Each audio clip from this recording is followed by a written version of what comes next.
Today is Wednesday, February 26th, and this is Citrus TV Now. I'm Jackson Breslin. Here are today's top stories. DPS and SPD are looking for information after a student was robbed at gunpoint near Brewster, Boland, and Brockway Halls last night. Campus police say a student was walking on Van Buren Street when a man approached him, pulled out a gun, and asked the student for their iPhone and AirPods. The suspect is described as an adult male with long hair, wearing a black hooded sweatshirt, light-colored jeans, and Nike sneakers. DPS is asking anyone with information to call the number on your screen. The Cuyahoga Lake salt mine is ramping up production to combat supply issues after the severe winter Central New York has experienced. The demand for road salt is leaving counties and towns scrambling to secure supplies. This winter is different from recent trends of milder conditions, catching the industry off guard. Despite efforts by local officials, there is still no clear solution to the ongoing shortage.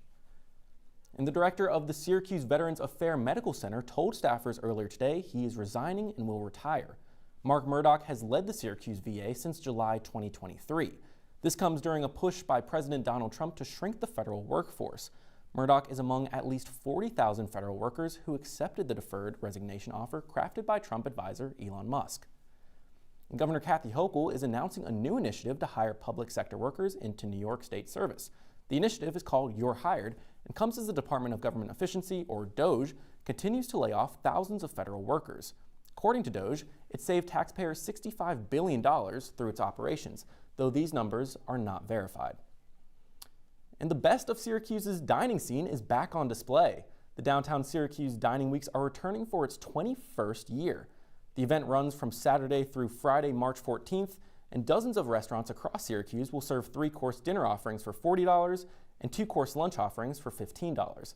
Several downtown businesses are also offering free desserts. Coming up, Mayor Ben Walsh is announcing a virtual briefing on federal immigration changes. We'll have more after the break.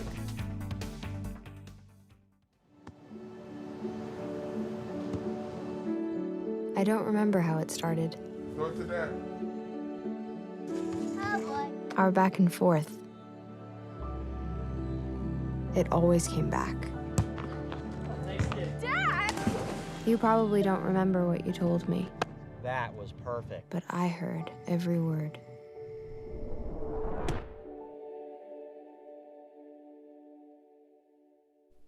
Welcome back to the Now. Mayor Ben Walsh has announced a virtual community briefing to provide updates to people trying to navigate changes to federal immigration policy. The city is coordinating with community research agencies and law enforcement, among others. Walsh says, quote, "Access to credible information on immigration policy is greatly needed. The changes in federal policy are affecting the status of visa holders and causing anxiety among immigrants, new Americans, and many constituents." The virtual briefing is scheduled for Monday night from 5:45 to 7:30.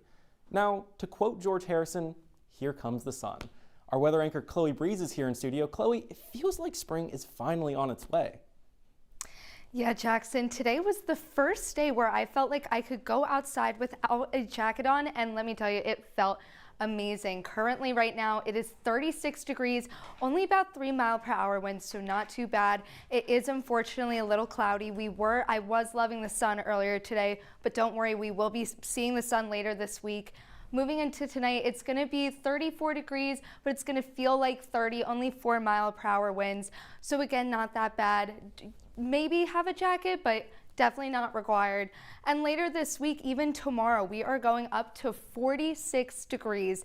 And then later on in the week, it's going to be 31 and then 40 on Saturday. But the last few weeks, we've been dealing with pretty cold temperatures in the teens, 20s, and even feeling like negative temperatures. So even though it's going to be a little cloudy and rain, it's definitely going to be warming up. But I'll send it back to you, Jackson.